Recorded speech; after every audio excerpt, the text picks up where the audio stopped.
అసెంబ్లీలో కూటమి నేతలు పచ్చి అబద్దాలు కాకి లెక్కలు చెబుతున్నారని వైసీపీ సీనియర్ నేత మాజీ మంత్రి పేర్ని నాని మండిపడ్డారు. సంపద సృష్టిస్తానని చెప్పి అధికారంలోకి వచ్చిన చంద్రబాబు అన్ని బోగస్ లెక్కలే చెబుతున్నారని ధ్వజమెత్తారు. వైసీపీ ప్రభుత్వం చంద్రబాబుకు 8,000 కోట్ల బడ్జెట్ అప్పచెప్పిందని, 2019లో జగన్ కు చంద్రబాబుకు 100 కోట్ల బడ్జెట్ మాత్రమే అప్పచెప్పారన్నారు. జగన్మోహన్ రెడ్డి గారి మీద విషం చిమ్మి అధికారంలోకి వచ్చారు. 14 లక్షల కోట్ల రూపాయలు జగన్మోహన్ రెడ్డి 5 సంవత్సరాలు అప్పులు చేశాడు.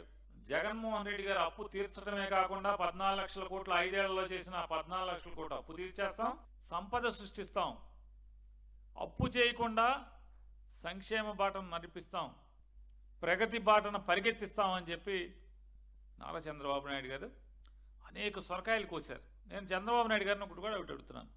ఈ బడ్జెట్లో మీరు కింద కిందటి బడ్జెట్లను ఆ ముందటి బడ్జెట్లను మీరు ఎక్కడన్నా చెప్పారా? 2014లో మీరు బాగా తురుంకాను తోపు చాలా అనుభవజ్ఞుడు, 14 ఏళ్ళ అనుభవం, 40